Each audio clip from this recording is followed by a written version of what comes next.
સ્વાગત કરું છું તમારું મારી ચેનલમાં। તો ત્યાંને સવારે હું સ્કૂલે મૂકીને આવીને પછી હું મારો નાસ્તો કરવા બેસી ગઈ હતી અને મમ્મી લોકો બી ઉઠી ગયા હતા અને એ લોકો બી ફ્રેશ થઈ ગયા હતા।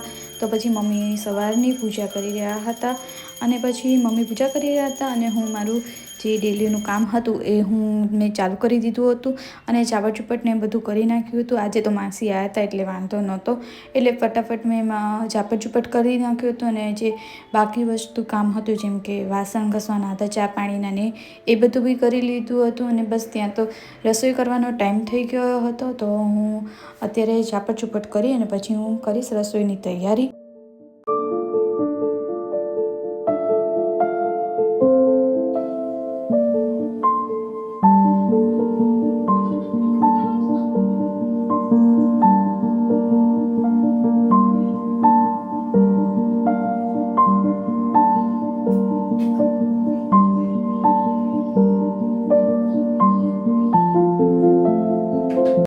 સ્વાગત કરું છું તમારું અમારી ચેનલમાં।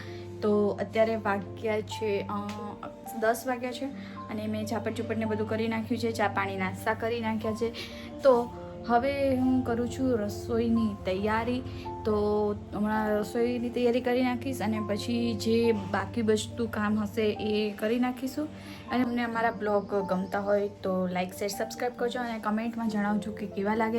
તો જમવામાં બનાવવાનું છે આજે દૂધી અને દાળનું શાક અને દાળ ભાત ને રોટલી અને સંભારામાં તો નથી બનાવવાની કંઈ, અને એની સાથે છે કાચી કેરીનો સલાડ। તો આ હતું અમારું બપોરનું જમવાનું અને પછી જમી કરીને ફ્રેશ થઈને આરામ કરીને પછી હું ધ્યાનને ટ્યુશને મૂકવા ગઈ।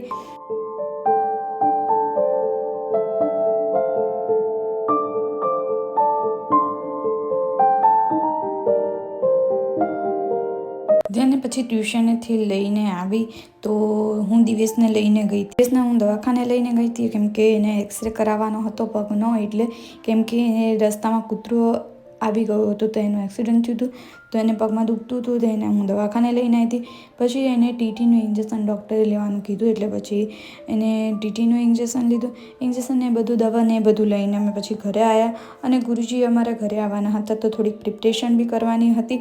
તો દવાખાનેથી ઘરે આવી અને પછી અમારું રાતનું જમવાનું બનાવ્યું હતું અને રાતના જમવામાં આજે મેં બનાવ્યું હતું મારી માટે સ્પેશિયલ રોટલીનો ચેવડો અને એમાં મેં નાખ્યું હતું ડુંગળી અને કેરી અને ટમેટું ને કોથમીર ને કેપ્સિકમ મરચું એટલું નાખ્યું હતું અને પપ્પા અને મમ્મી એ લોકોએ ખાધા હતા ગાંઠિયા અને મેં ધ્યાન માટે બનાવ્યા હતા પુડલા, ચણાના લોટના પુડલા।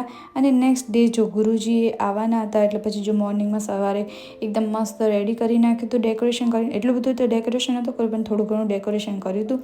તો ગુરુજી આવ્યા હતા અમારા ઘરે પધરામણી કરવા માટે અને પહેલી વાર આવ્યા હતા એટલે પણ થોડું ઘણું જ ડેકોરેશન થયું હતું કેમ કે ટાઈમ નહોતો, ગુરુજીને પણ જવાનું હતું આશ્રમે, એટલે પછી ગુરુજી આવ્યા અને પછી એમને એકદમ મસ્ત એવા પછી ગુરુજીના ચરણની અમે રૂમાલમાં છાપ લીધી હતી અને પછી ગુરુજીએ અમને બધાને આશીર્વાદ આપ્યા અને અમારું ઘર જોયું।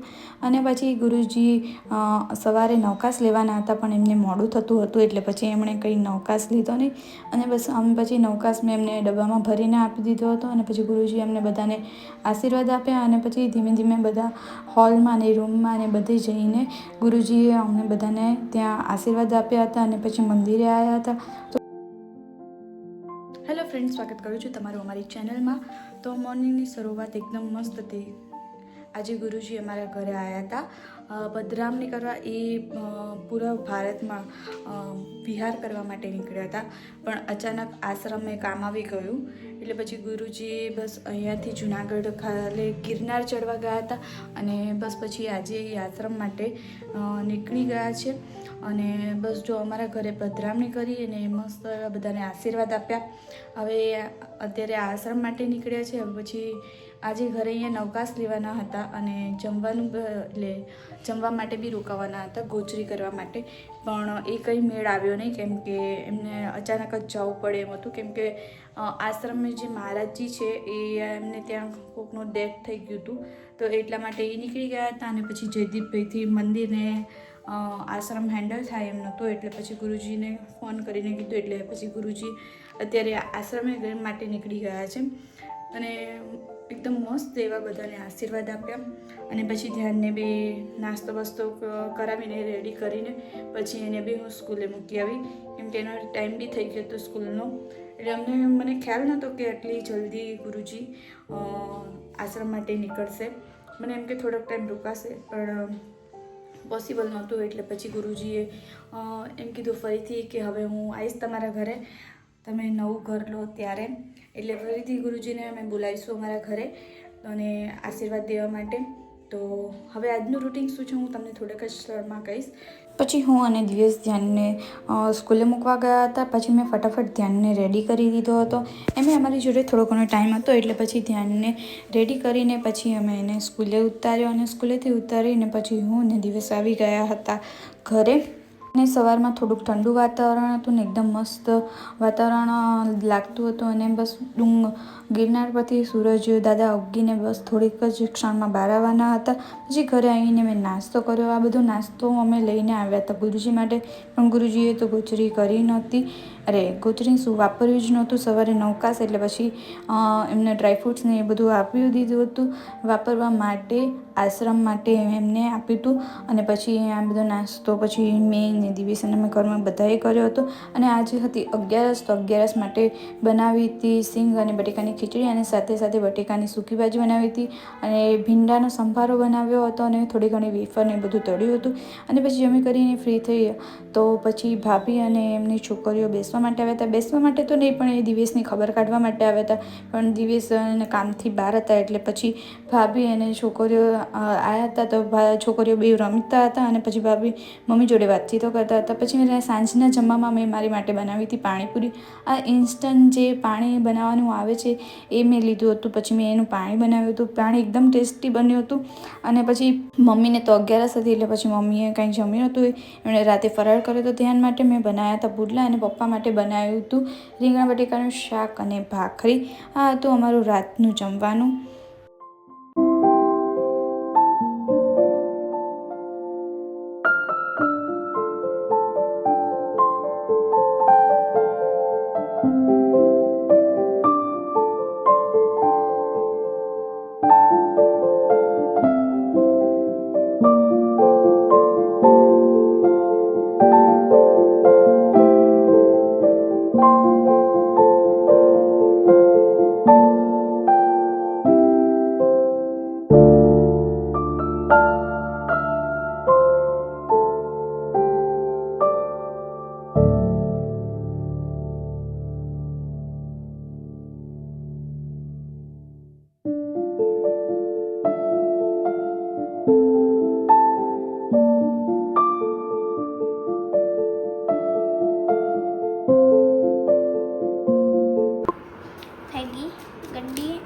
હવે તેને પપ્પા મારશે.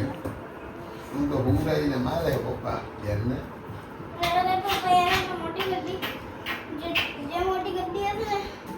જેમાંથી જાજા પૈસા નીકળશે ને એ જ મોટી ગड्डी છે.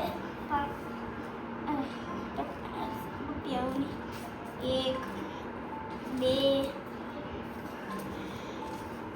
3, 4, 5, 6, 7, 8, 9,